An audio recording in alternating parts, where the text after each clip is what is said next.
My name is Riley Maddox. 26, not terrible at reading people, but not perfect either until I met her. There's something about watching your grandfather's gold-plated casket get lowered into the earth that softens your perspective on who's real and who's performing. And there she was, draped in a black silk dress like a widow from a perfume commercial. High heels stabbing into wet grass. Red lipstick, not crimson, not cherry. It was blood. Like she knew exactly what shade would ruin the day. You probably think I'm being dramatic, and maybe you're right, but you might actually regret skipping this part. So before you sit back and listen, take a moment to like the video and subscribe to the Final Revenge channel, but only if you really like what I have to say here. Now get in the mood to listen to this story because it might be the ultimate sweet revenge. The wind was too polite that day. It kept brushing past my jacket like it didn't want to interrupt. I was standing near the edge of the family section where my mom kept squeezing my wrist like I'd bolt any second. I wouldn't have, but I hated funerals. Not because of the grief, that part I was fine with, but because everyone lies at funerals. The faces, the speeches, the subtle check-ins to see who's crying too much and who's not crying at all. And then there was her, Vanessa. She stood exactly 3 people away from the casket like she was waiting to be photographed for the society page. She didn't cry. She blinked slowly like someone practicing sadness in a mirror. No one had warned me about her. She wasn't in any of the stories Grandpa told about bridge games and fishing trips. No introductions. No warm-up. Just meet Vanessa, your brand new grandma by law. I looked at my mom. Her mouth was clenched in a tight, acidic line. She hadn't said a word since we arrived, but her silence was screaming. "Who is that?" I whispered, pretending to adjust my sunglasses. She didn't answer. "Mom." She leaned in, her voice sharp as piano wire. "Your grandfather married her 2 months ago." 2 months. I turned back to Vanessa. She had her arms folded, manicured nails tapping against a designer clutch. I don't remember what the priest said after that. Just the sound of dirt hitting the coffin like polite applause. She didn't flinch. Later at the reception in Grandpa's painfully outdated condo, she floated through the rooms like she already owned the furniture. I watched her fingers trail across the leather recliner, the glass cabinet with his coin collection, the antique wall clock that never ticked right. Every touch felt like a claim. When I finally spoke to her, she smiled like a hotel receptionist. "You must be Riley," she said, her voice satin soft. "Your grandfather talked about you." "Really? What did he say?" She blinked. "That you make videos. On the computer." I forced a nod. "Freelance editing. Some color grading, mostly YouTube content." "Ah," she said, as if I'd confessed to juggling flaming squirrels. "So creative." "You ever meet someone who tries to look impressed, but accidentally looks bored?" That was her face. I took in her pearls, her flawless makeup, her scent. Something floral, expensive, and vaguely threatening. I asked her what she did. "Oh, I used to teach yoga," she said. "But now I rest." Rest. She looked rested, all right. Like someone who sleeps in on weekdays and never checks her bank balance because it's always fine. My cousin Jenna came up with a tray of cookies and offered her one. Vanessa took it, then immediately set it down on the side table untouched. Later that night, when most people had filtered out and I was helping Mom gather plates, I saw it. On Vanessa's wrist. A bracelet. Not just any bracelet. It had a tiny engraved charm in the shape of a clover, Grandma's bracelet. "Mom," I said low. "That's Grandma's." She turned slowly, eyes locking on the jewelry like she'd been slapped. "That was supposed to be," she started, then stopped herself. "I thought you were going to keep it." I watched Vanessa swirl wine in a crystal glass she hadn't poured. My stomach started folding in on itself. And maybe that would have been the end of it, just a stolen heirloom, a rich widow, and a bad funeral. But there was something in her smile that scratched a part of my brain I hadn't used in years. The part that notices edits in a bad video cut. Continuity errors. Frame jumps. I watched her smile at a neighbor, then turn to Mom and drop the smile instantly. Click. She wasn't sad. She wasn't tired. She was watching the room like a poker player counting cards. I took a photo of the bracelet. Just in case. You know how people say trust your gut? Mine didn't whisper. It belched. "You stare at that bracelet for way too long." Long enough that your mom has to tug your sleeve and murmur, "Don't cause a scene." But that clover charm, it dangles like bait in front of a fish that's already tired of swimming. Later in your apartment, you zoom in on the photo you took. You remember your grandma used to rub that charm whenever she got nervous. You used to count the tiny scratches on its surface during boring church sermons.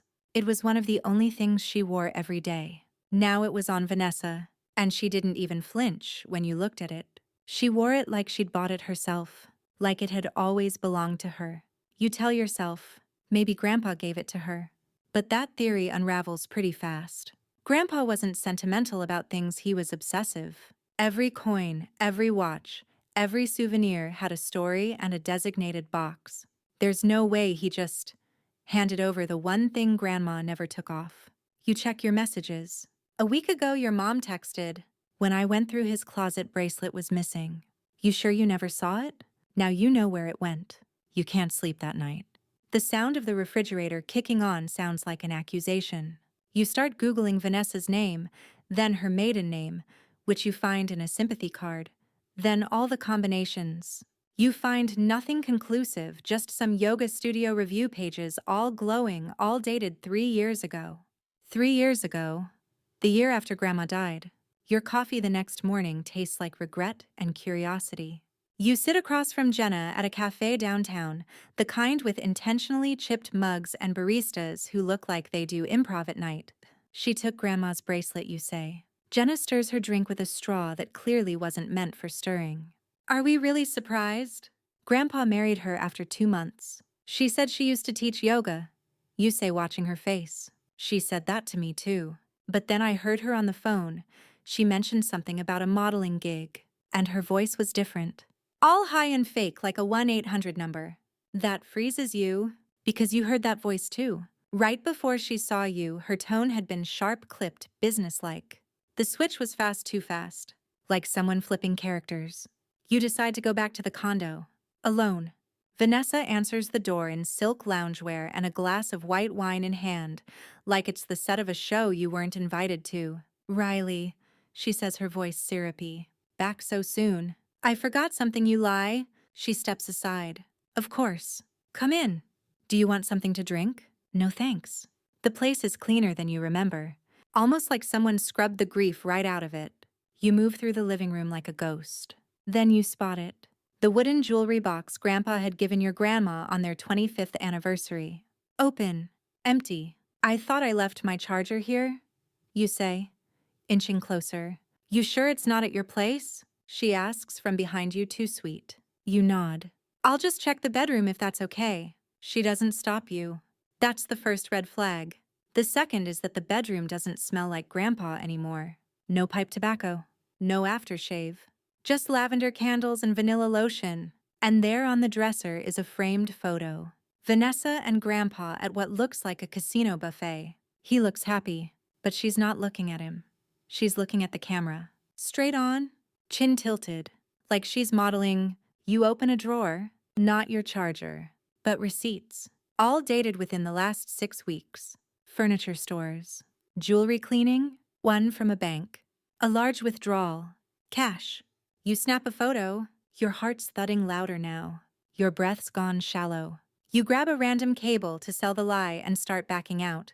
Vanessa leans on the doorframe like she's posing again. "Find it." "Yeah. Thanks." She watches you leave like she knows you're lying. Like she doesn't care. You walk 2 blocks before you finally breathe. Later that night, you can't stop turning the photo of that bracelet over and over. You call Jenna again. She's hiding something, you say. Jenna exhales. "I mean, obviously, but what are you gonna do?" You don't answer, because you already know. You start simple. Just a name, a Wi-Fi connection, and your too late suspicion. Vanessa Lane. Born? Unknown. Yoga instructor. Maybe model. Possibly professional opportunist. Almost definitely. The internet's polite but not helpful. You find her yoga studio's old website shut down. Yelp reviews, suspiciously glowing and all posted within the same month. Her LinkedIn, deleted.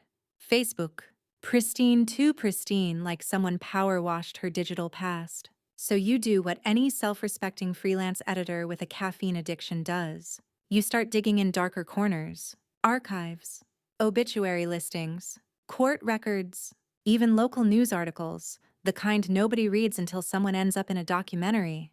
You don't sleep for a full 36 hours. Your pupils are just tiny twitching commas in your skull. Your desk is a graveyard of iced coffee cups. But then there it is. A headline from a decade ago. Small town man dies in house fire. Wife unharmed. Photo. Blurry, grainy, but unmistakable. Younger, blonder, but it's Vanessa.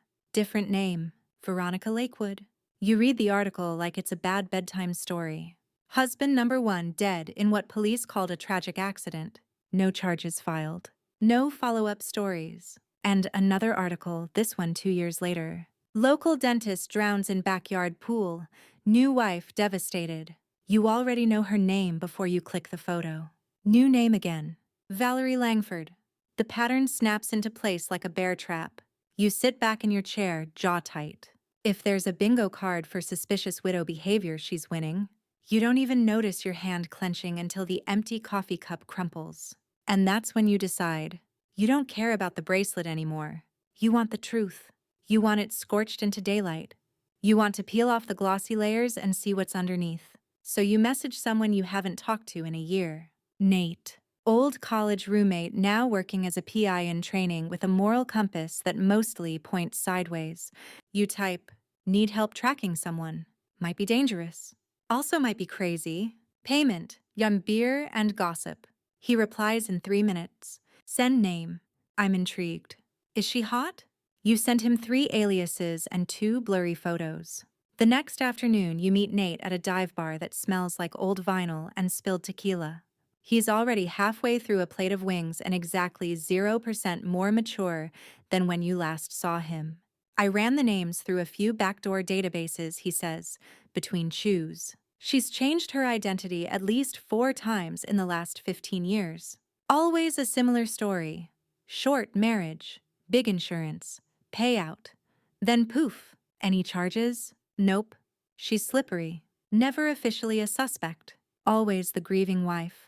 You take a sip of your beer, trying to keep your pulse from turning into a drumline. So what now? Nate leans in. You want to go full scorched earth or slow burny. Slow, you say. I want her to know I'm onto her. But not yet. He grins. Spicy. When you leave the bar, the air feels sharper. Your head's buzzing not from the alcohol, but from the plan forming in the back of your mind like a time bomb. The next day you start small. You leave a printed copy of the house fire article folded neatly on her windshield. No note. Just the headline and the photo. You watch from across the street, pretending to scroll your phone while sipping your coffee like a sleep-deprived spy. Vanessa walks out of a boutique, spots the paper, and freezes. Just for a second. Then she folds it, stuffs it in her purse, and looks around. Her face doesn't show fear. It shows calculation. But you see it just for a flicker, that tiny flinch. Like a hiccup in her programming. You smile into your latte. That's the first crack. Back home, you open a new file on your laptop. Title, Project Widow. You start logging everything. Photos, timelines, patterns. You even create a playlist full of murder ballads and dramatic violin pieces. Because why not soundtrack your obsession? That night, you dream of red lipstick and smoke alarms. You weren't expecting to find the crash photos so easily. Small-town police departments should really consider not uploading everything to publicly accessible archives. But there it is. Husband number 2's totaled sedan bent like a question mark half submerged in a shallow ditch. The official report. Driver lost control. Wet road conditions, probable speeding. You tilt your head. It's always something ordinary. Fire. Drowning. A slippery curve in the road. She's got a real talent for making death look boring. Nate sends you a text at 2:03 a.m. Because of course he does. Check insurance claims from that year. Huge payout. Paid in full within 30 days. Red flag city. You respond with, you think she tampered with the brakes? He sends back a skull emoji. It's a rabbit hole now. And you're deep enough to start naming the rabbits. You find a blurry scan of the insurance adjuster's signed report. No inspection of the brakes was performed. Why? Because Vanessa waived it. For the sake of closure. Closure. That's the word people use when they don't want you to ask questions. You spend the rest of the night on forums where amateur sleuths trade theories like baseball cards. One thread catches your eye. A user named Thur33 Time Widow describes a case from 10 years ago, eerily similar circumstances. Different city. But the woman's description: red lips, always yoga, always fast-tracked love, always exits with money. You don't sleep. Again.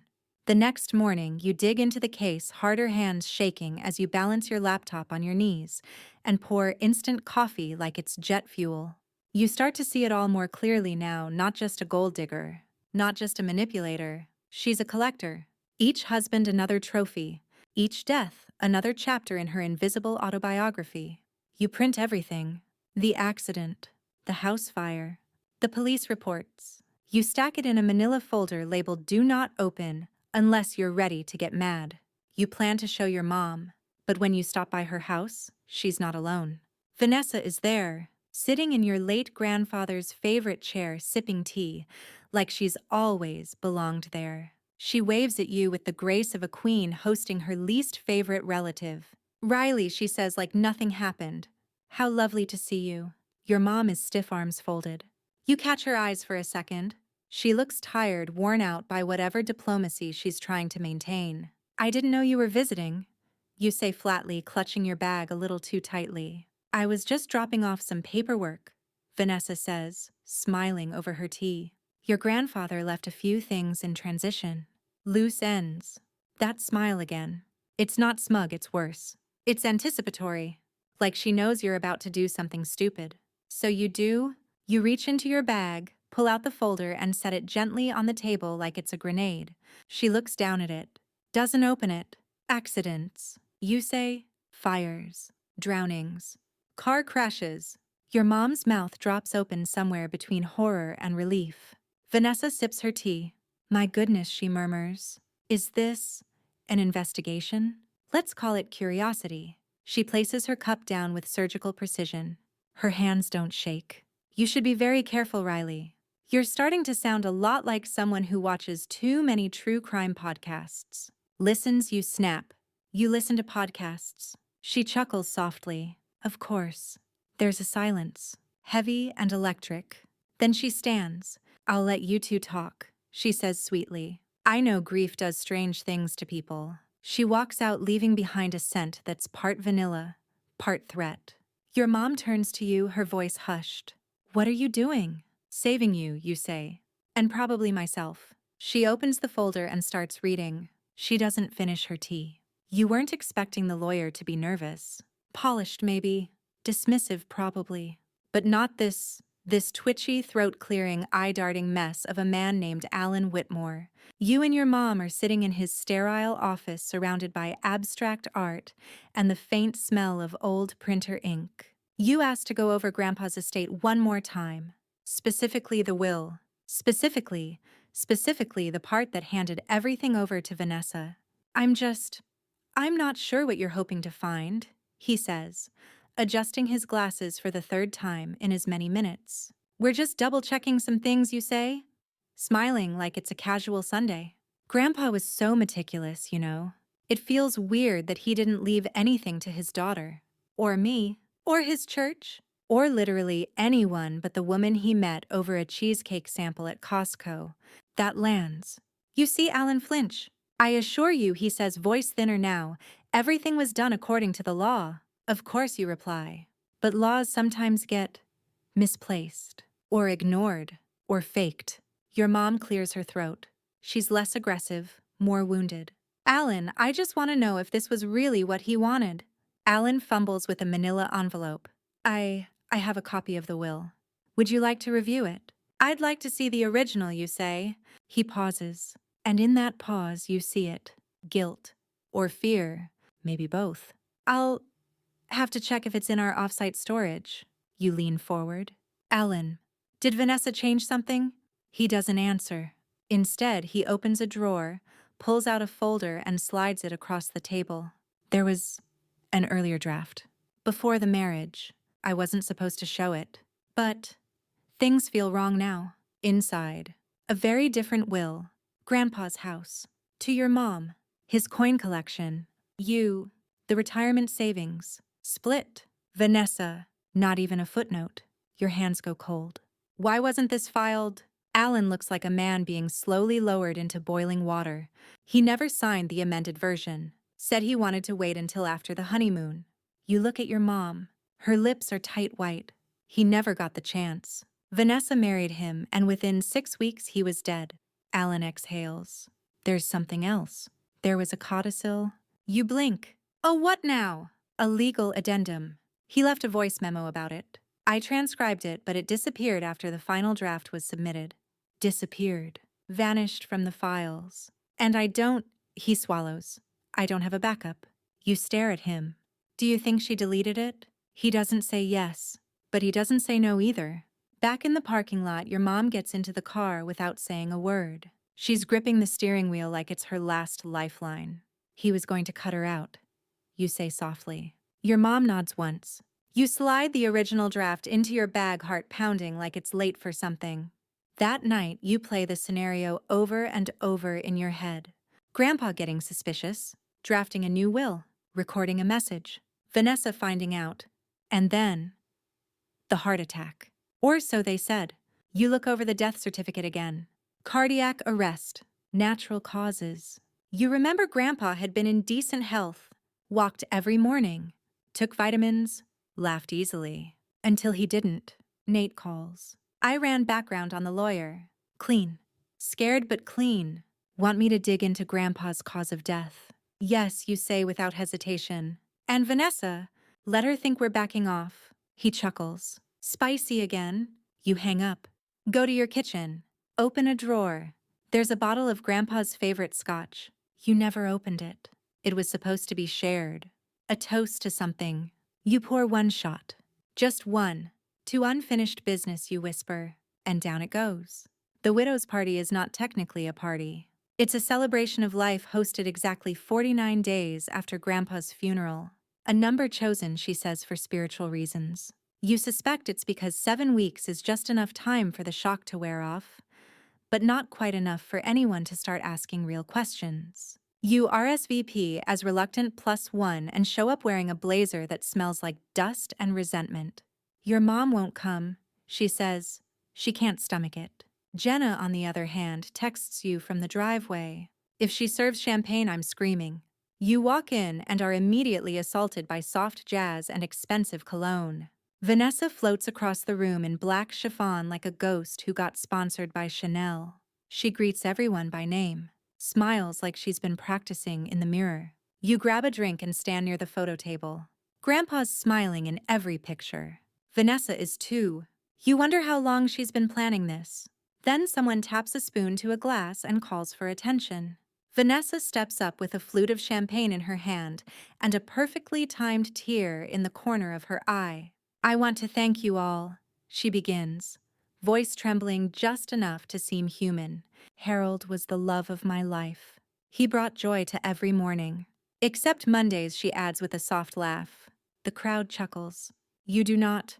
You raise your glass because everyone else does. But you don't sip. She does. Your eyes flick to the bottle chilling on the silver tray.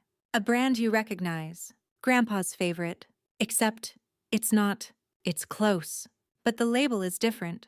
Subtly. Like a fake designer bag passable from a distance but a lie up close. You step closer. Read the label. Same distillery, but a limited reserve batch, one that Grandpa hated. Too sweet, he said. Tastes like a rich man's regret. You look back at Vanessa. She's still sipping. Still smiling, still basking in the attention like a snake under a heat lamp. Then it hits you. She thinks she's drinking the real thing. You slip into the kitchen, check the recycling bin. Empty. Of course. You open a cabinet, then another, then the drawer near the wine rack. There it is. The real bottle. Unopened. So what was she drinking? You turn the fake label bottle around. There's residue along the neck. Sticky. Slightly cloudy. You don't panic. Yet. You take a photo. Text it to Nate. Need toxicology on this. Urgent. He replies, "What the hell are you doing now?" You don't answer. Instead, you return to the living room just in time to see Vanessa finish her toast. She sets her glass down, laughs at something a guest says. You make your way over casually. Lovely speech, you say. Thank you, Riley. That means so much. You tap her glass. May I? She hesitates, then hands it over. You swirl the liquid gently. Did Grandpa pick this bottle out? Her smile falters. I thought it was his favorite, she says. It's not. You hand it back. She doesn't drink again. The rest of the night passes like a fever dream. You talk to a banker, a cousin, a man who claims to have been Grandpa's tennis buddy but also thinks the moon landing was staged. None of them know what you know. You slip out early, wait in your car, watch as the guests leave. Then Vanessa steps outside alone. She looks at her phone, smiles. Not a single drop of sadness in sight. Back at your apartment, Nate calls. That bottle. Tainted, he says. Low-level toxin. Slows the heart rate. Undetectable unless you're specifically looking. You sit down hard. She's dosing herself. Maybe not. Maybe someone else was supposed to drink it. You say nothing. Nate adds, I'd sleep with one eye open if I were you. You hang up. Pour yourself water. Your hands shake as you lift the glass. She was rehearsing something tonight, and someone was supposed to die. Maybe not now, maybe not here, but soon. And suddenly you know, this isn't just about the money. She likes it. Miami smells like sunscreen and expensive mistakes. You didn't tell anyone you were following her. Not Jenna, not your mom, not even Nate, though you left him a voicemail with a safe word just in case things went sideways. Tangerine? Don't ask. Vanessa booked the flight last minute. Business class, no checked bags. You caught it by setting up a flight alert on her email, alias one of many you'd managed to link through old invoices in the condo's recycling bin.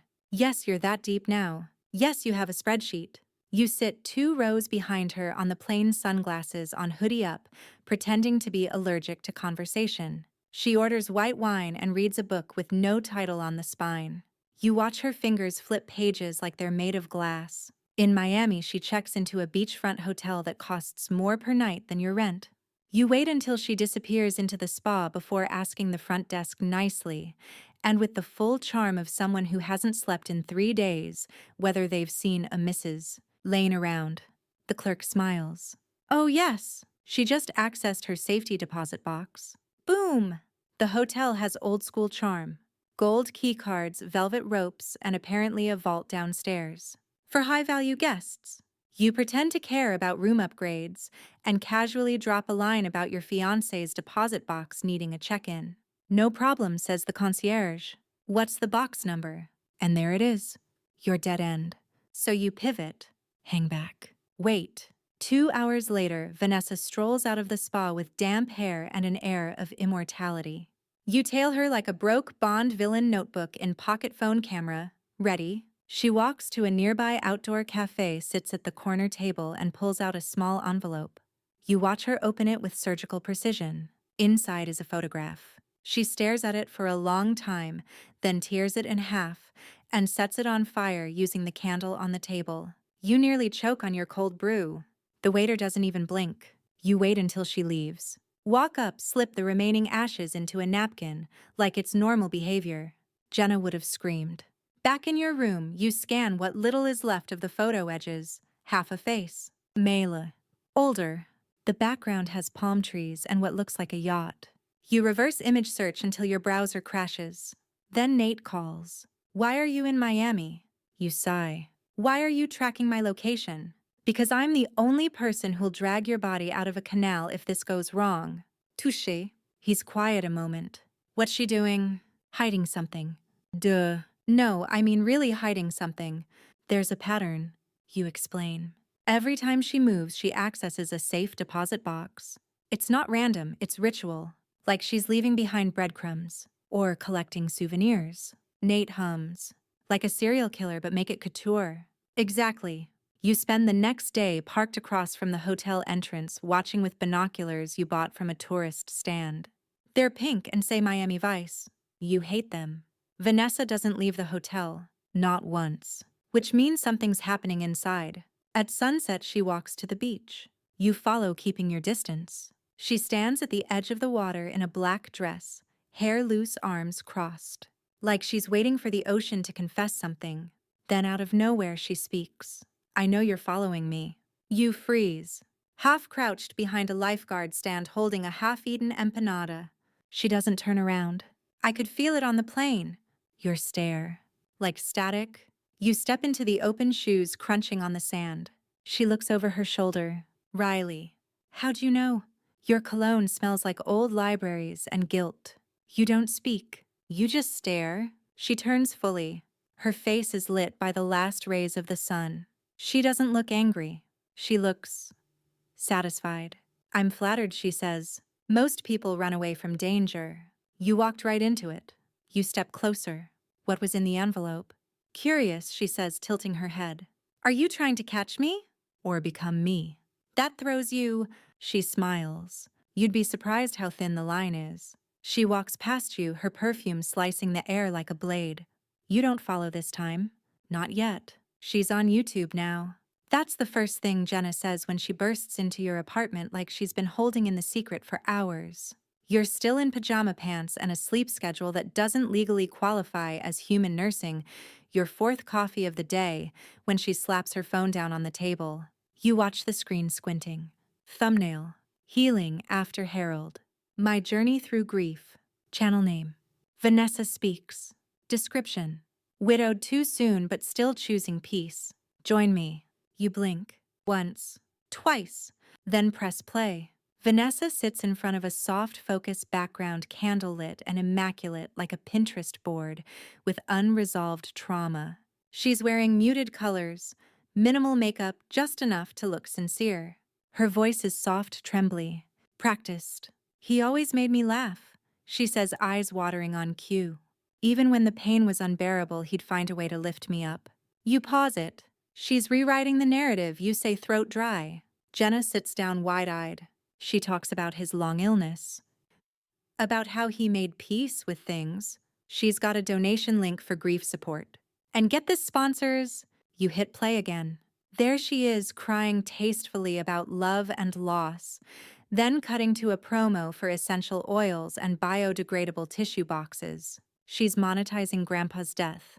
You whisper, stunned. No, Jenna says. She's branding it. The videos are coming fast, 3 a week. Each with titles like The Last Breakfast We Shared and What He Whispered in Hospice. You click through comments. They're mostly sympathetic. Vanessa, you're so strong. My husband died too. Thank you for sharing. Subscribe. You're an inspiration. You sit back. Chew the inside of your cheek. She's gaining sympathy. Building a shield.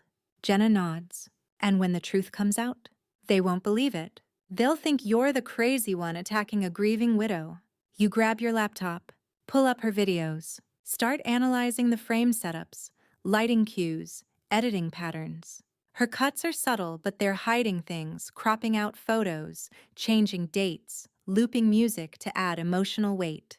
You pause one frame. There, on the nightstand, a photo that wasn't there before. Grandpa and someone else. Cropped. You enhance, squint, realize. It's the same photo she burned in Miami. She didn't destroy it. She just changed the context. You rewind the video. Look, you say, pointing. She's crafting a past that didn't happen, one that makes her untouchable. Jenna leans in. So what now? You hesitate. Then pull out your phone. Dial Nate. She's building a digital alibi, you say when he answers. She's laundering her reputation. There's a pause. Then, that's actually kind of brilliant. Yeah, well, I'm not clapping.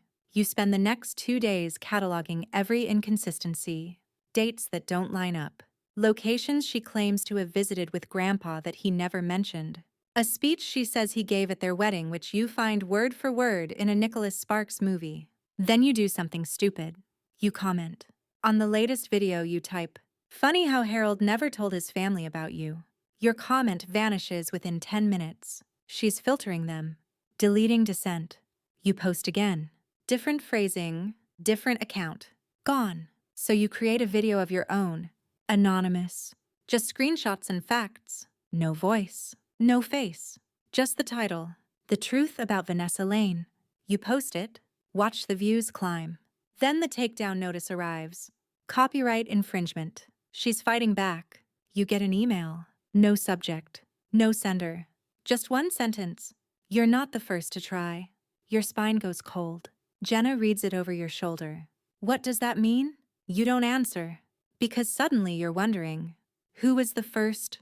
The penthouse isn't what you expected. It's not ostentatious. No gold trim or tiger skin rugs. Just glass clean lines and a kind of coldness that feels engineered. Like no one actually lives here, just occasionally performs grief in between exfoliating rituals. You're not breaking in? Not technically. You have the building code obtained from a chatty doorman who responded well to Jenna's over-the-top flirty laugh. Widow emergency, she'd whispered. Left her comfort cardigan upstairs. The man practically handed you the building keys. Now you're inside. Vanessa's not home. You confirmed that via her live stream she's currently sobbing into organic tissues on camera, thanking subscribers for their empathy. You've got 28 minutes until the stream ends. First stop. The bedroom. It's spotless. The kind of clean that suggests either a deep mental breakdown or a very effective cleaning service. You check drawers. Jewelry, folded linen, a perfume tray. Nothing that screams double life until you hit the mirrored cabinet near the ensuite bathroom. Behind a row of luxury serums and jade rollers, you find a zipper bag labeled Makeup Bag 2. Inside, 2 wigs, 6 tubes of foundation, each a different shade. A passport. Another passport. A driver's license from Montana, name Valerie Linwood. And a small black notebook bound in fake leather. You sit on the edge of the bed, hands trembling as you flip through the book. It's not a diary. It's a list. Each page is a name, a date, a location, a tiny code beside each entry, and a red circle around some of them. You find Grandpa's name, Harold Maddox. Date, the one he died. Code, C3, circled. You flip faster. There are at least 8 other names. Some are crossed out. Some have a check mark. One page has just a phone number. You dial it from your burner phone. Rings. Then a woman answers. Hello. You pause. Did you know Vanessa Lane? Silence. Then a sharp inhale. Who is this? I think she tried to kill my grandfather. The woman exhales shakily. She killed my brother. The sentence sits in the air like a lit match. Her voice is tight. He married her under a different name. Veronica. We thought it was just grief at first. Then the money disappeared. She vanished. What did the police say? They didn't. Click. She hangs up. You stare at the phone. There are so many stories here, all untold. All filed away like receipts in Vanessa's ledger of lives. You snap photos of everything. The IDs. The book. The wigs. You tuck the bag back, carefully erasing any sign of your presence, like you've done this before. You haven't. You're halfway out the door when you hear it. A chime. The elevator. You freeze. Check your watch. Too soon. You bolt to the kitchen, crouch behind the counter. Your heart is banging against your ribs like it's trying to signal Morse code. You peek through the cabinets. She walks in. Not rushed. Not angry. Just calm. Too calm. She sets her purse down. Hums a little. Then after a beat, I hope you found what you were looking for. Your stomach drops. You don't move. She doesn't either. People always assume I'm stupid. She continues. Pretty face, sad widow. But grief is a beautiful camouflage. You hold your breath. I let you in, Riley, she says softly. From the moment I met you, I wanted to see how far you'd go. You inch back toward the hall. Thing is, she adds, you think you're in control. But you're just another name, another page. Your hand hits the doorknob. You twist. Run. Down the hall. Down the stairs. 3 flights before your legs give out. Outside, you throw up in the bushes. She knew. She always knew. You've never felt your own name feel like a threat before. But the way she said it, wrapped in honey and poison, has been echoing in your head for days. Riley. Like she'd been waiting to use it at just the right moment, like a dagger finally unsheathed. You lie low. Stay off social media. Turn your phone off for 48 hours, which in your world is somewhere between medieval punishment and emotional detox. You only leave the apartment for one thing: coffee. And even then, you wear a hat and sunglasses like a minor celebrity hiding from the paparazzi. Jenna says you're being paranoid. Nate says you're not being paranoid enough. And your mom just wants you to please stop poking dangerous people with sticks. But then out of nowhere, she invites you over. Vanessa, the text is clean, polite, casual, brunch Sunday. We need to talk. No games. Just us. And you go, because you're either brave or stupid or too far in to stop now. The doorman buzzes you up without comment this time. He doesn't meet your eyes. The door to her condo is open a crack like she's expecting you. Or hoping you'll run. Inside, everything smells like orange peels and faint lavender. She's in the kitchen, wearing a cream sweater and soft jeans like she's auditioning for a detergent commercial. I made risotto, she says, without turning around. Your grandfather's favorite. You step inside, close the door. Thought that was steak. She smiles over her shoulder. It changed. We all change. You sit at the table because standing feels like playing a game of chicken with a woman who's buried 3 identities. She plates the risotto carefully, serves you first, sits opposite, sips white wine. I know you've been investigating me, she says, as if she's asking whether you caught the game last night. You don't reply. She tilts her head. You think I killed Harold? Did you? No. She twirls her fork. But I didn't stop it either. That stings. Worse than an outright confession. He had heart issues, she says. He was tired, lonely. I was what he needed. You lean forward. You were a blueprint. Designed to fill a hole. She smiles at that. Exactly. Silence stretches. The risotto smells amazing. You don't touch it. She does. I've never lied to you, she says. You've never told me the truth. She shrugs. Semantics. Then her tone shifts. Softer. Sadder. Did you know he hated his coin collection? Said it reminded him of time wasted. Regret sealed in plastic. That catches you off guard. He loved it. No, he loved the idea of loving something. But in the end, he wanted someone to love him back. Without memory. Without condition. You almost believe her? Almost. I found the notebook, you say. She doesn't blink. Then, I don't know what C3 means. Complication level 3, she says, like she's discussing a medical chart. Your mother, his friends, too many witnesses. You feel like you've swallowed ice. So he didn't die of natural causes. She picks up her wine glass. Does anyone? The air goes thick. She stares at you, eyes unblinking. You came here thinking you'd find a monster. But I'm just a mirror. You followed me all the way to Miami, broke into my home, filmed my life. For what? Justice. Or excitement. You stand. To stop you. She leans back, smiling. Too late. You walk to the door. Riley. She calls. You turn one hand on the knob. You're smarter than the others, she says. You might even get away with this. But be careful. Of what? She sips her wine. Of liking it. You leave. But her voice follows. You taste the risotto for 2 days. Not because you ate it. God no, but because the smell clung to your hoodie like a polite ghost. Mushroom truffle oil secrets. You burn the clothes. Literally. In a metal trash can behind your apartment complex. Jenna records it for posterity and giggles the entire time. But you're not laughing.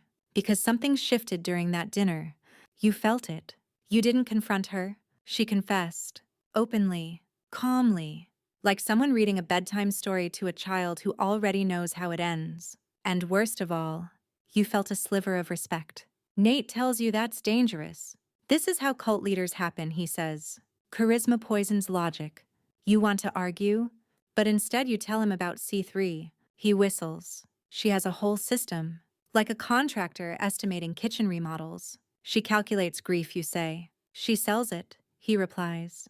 Your mom doesn't want to hear about it anymore. Just get the real will validated. Let the lawyers do their job. But you're past that now. Past justice. This isn't about what she took. It's about what she made you become. You need to finish it, one way or another. And then your phone dings. Private number. A video file. No subject. You tap play. It's grainy. Night vision. Grandpa sitting on the back porch coughing hard. Vanessa beside him holding a glass. Drink this, she says. He waves her off. She leans closer. Whispers something. You pause. Rewind. Play again. Still inaudible. You scrub the audio through 3 enhancement filters and finally hear it. It's okay if you're ready. The video ends. Your stomach knots. Nate texts. She sent that. You reply. Either her or someone who wants me to see it. That night, you find yourself rewatching her grief videos. Not for evidence. Not for clues. Just to study her. How she breathes between sentences. How her voice shakes slightly at the start of each memory but never at the end. How she always looks off camera when she mentions love, but directly at the lens when she says loss. She's not performing grief. She's manufacturing it. You scroll down. New upload. Why I'll never apologize for surviving. Thumbnail. Her in a gray sweater, tear tracks down her face, clutching a photo of Grandpa. You click. She talks about hate mail, about online harassment, about people who never knew Harold the way I did, about vengeful relatives. She never says your name. She doesn't have to. You close the video. Something clicks. You open the transcript from the lawyer's office again. Grandpa's old codicil, the one that vanished. You read the phrasing carefully. It ends with, and to Riley, my only grandchild, I leave the house the watch, and my final message stored where time stands still. It never made sense before, but now, it hits you like lightning. The grandfather clock. You never opened it. You always thought it was just decorative. But what if you're at the condo within the hour? The place is dark, empty, silent. The clock still stands in the hallway, tall and smug. You open the face. Nothing. Then you pull. Click. The panel swings open. Inside, a dusty envelope. Yellowed. Fragile. Handwritten. To Riley. In case I'm not around. Your fingers tremble as you pull it out. You don't open it there. You sit in Grandpa's old chair. Then you read. And what he wrote changes everything. If you're reading this, Riley, it begins. Then I didn't get to finish my risotto.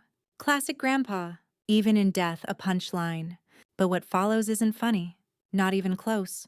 Vanessa is not who she says she is. He writes, I know that now. And I'm sorry it took me so long. He lays it all out as best he can. The slow realization. The offbeat stories that didn't line up. Her evasions. The way she always had a new version of the truth. How she smiled when she didn't think he was looking. I changed my will, he says. Or at least tried to. I made a voice memo for the lawyer and a paper draft. I told Alan to file it after our trip, but I suspect it never made it. He admits he started recording things. Notes. Conversations. Her voice when she thought he was sleeping. Bits of dialogue he hoped would serve as breadcrumbs in case anyone ever looked deeper. I didn't want to believe it, he writes, because it felt good to be wanted, even if it was fake. That's the worst part, how good it felt. You stop reading, your throat tightens. You know that feeling. He ends with a request. If you find this, I need you to finish what I couldn't. Make sure she doesn't do this to someone else. But don't lose yourself in the process. That's what she feeds on. You have to stay, you Riley. There's a second envelope tucked behind the letter. A cassette tape. No label. Just a single stripe of red marker. You stare at it for a long time before texting Nate. Got something. Old school. Need to play a tape. He replies, you're speaking my language. Meet me in 30. You bring the envelope and tape to his place, an apartment full of electronics that look like they died in the 90s and were resurrected for one last heist. He slides the tape into a refurbished stereo. Clicks it on. The static clears. Then Grandpa's voice crackles to life. I don't know who this will reach. Maybe no one. Maybe Riley. I hope it's Riley. You close your eyes. The voice is so familiar it hurts. I think she's going to do something. I don't know what or when, but I've started to feel like I'm not safe. Pause. I tried confronting her once. She smiled. Then she made dinner. Told me I was tired. That maybe I needed rest. I think she's drugging the tea.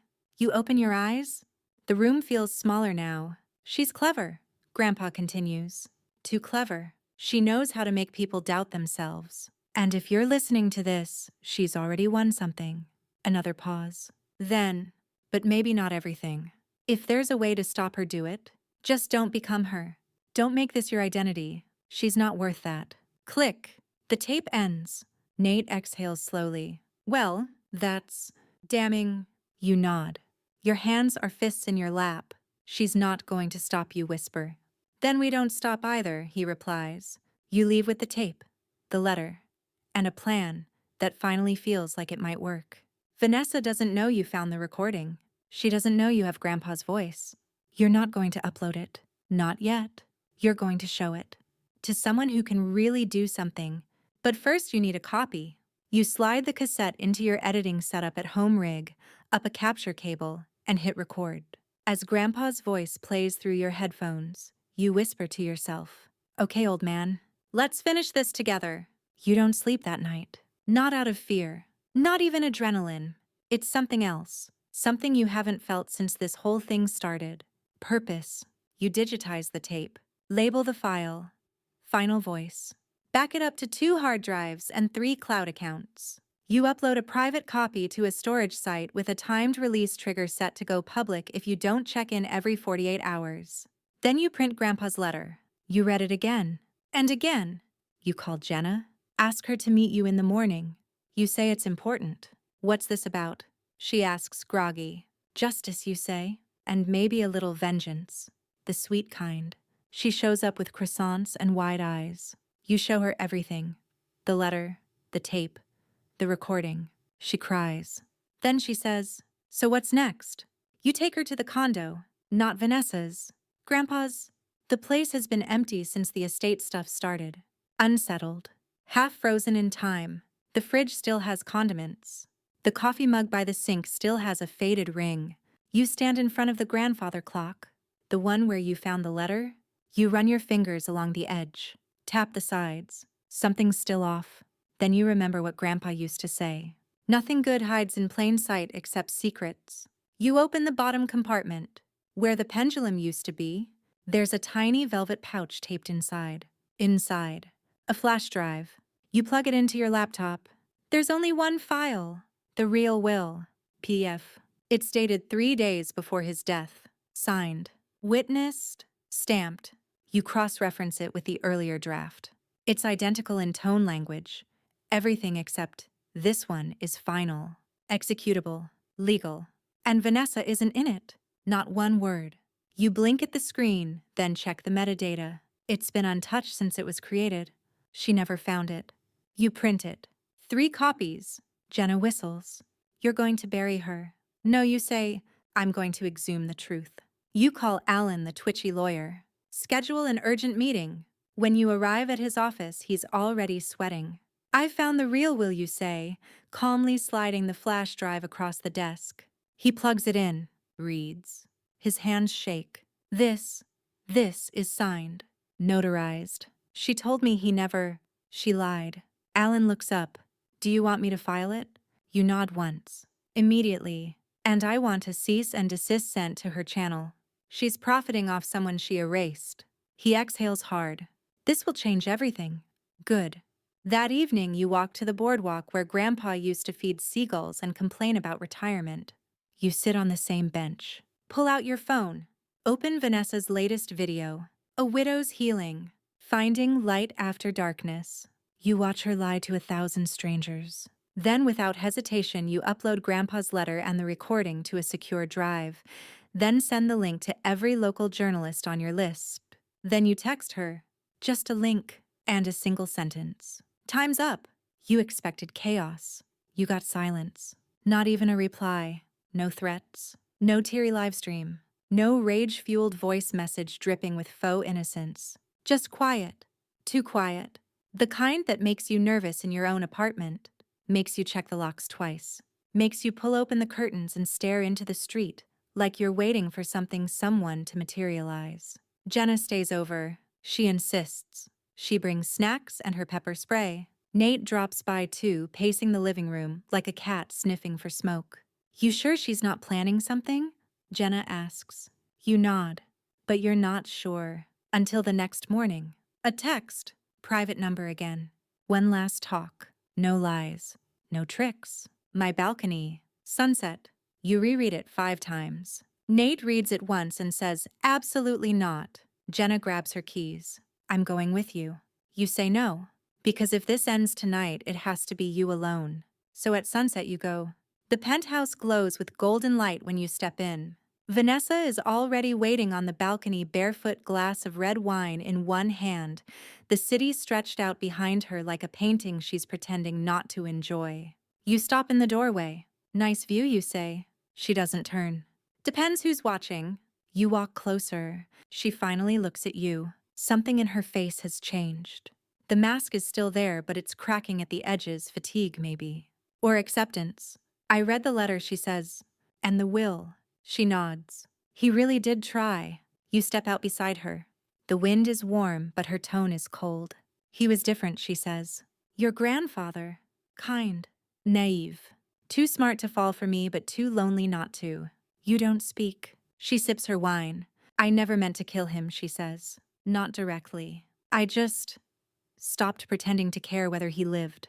That's not mercy, you say quietly.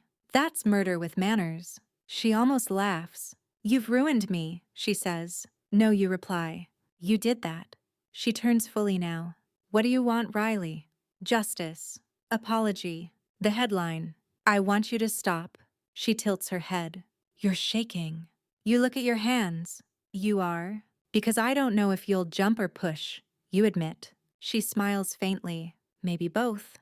Then she does something unexpected. She sets the wine glass down, steps onto the railing, barefoot. Perfectly balanced. You don't move. I've lived too many lives, she says. This one's almost over. Vanessa, you start. She looks down. Do you know what I regret? You hold your breath. She looks at you, not with malice, not with fear, just emptiness. I should have chosen you. Then she tilts forward and falls. No scream, no drama, just a soft, disappearing shape against the twilight. You don't remember calling 911. You just remember the wind. Later, you sit in the same chair where she once served you risotto. A detective asks questions. You answer numbly. They find no note, no signs of struggle. Just a woman who built a fortress of lies and chose the only door she hadn't locked from the inside. The news breaks the next day. Social media grief icon dies in tragic fall. You don't correct them. Not yet. Because this revenge, it's not over. Not until the world knows what it really cost. You go to the funeral. Of course you do. It's closed casket. Not because of the fall. No, the mortician did their job. It's closed because that's what she would have wanted. A little mystery, a little restraint, an illusion even in death. There are more people than you expected. Fans, followers, people who thought they knew her. Some cry, some livestream their grief. Someone places a framed screenshot of her channel's homepage next to the urn. You stare at the glossy photo. Vanessa smiling in grayscale. Poised. Perfect. The kind of image that would pass a lie detector test if it were a person. You look down at the coffin. And yeah, there it is. That smile. Subtle. Almost smug. Like she won, and maybe in a way she did. Because the comments haven't stopped. Her subscribers are growing. Her legacy is being rebranded by a marketing team that probably doesn't even know what she did. There's already a charity in her name. No one talks about the alternate identities. The dead husbands. The forged will. The fact that she fell from a 23rd floor while telling you she regretted everything and nothing at once. The world is rewriting her again. But not you. You sit in the back row with your phone in your hand. On the screen, a draft video, unlisted, waiting. You recorded it the night before. It's just your voice, your face, the letter, the tape, the truth. You say it all. You don't sugarcoat her, but you don't demonize her either. You just tell the story, because that's what Grandpa wanted, and maybe what she feared. You glance at Jenna sitting beside you. She gives you a quiet nod. You hit publish, and just like that, her version ends. Yours begins. Later that night, alone in your apartment, you sit by the window with a glass of wine you didn't poison. You stare out at the skyline. You don't feel triumphant. You feel still. Finally. No anger. No fear. Just quiet. Grandpa would have liked that.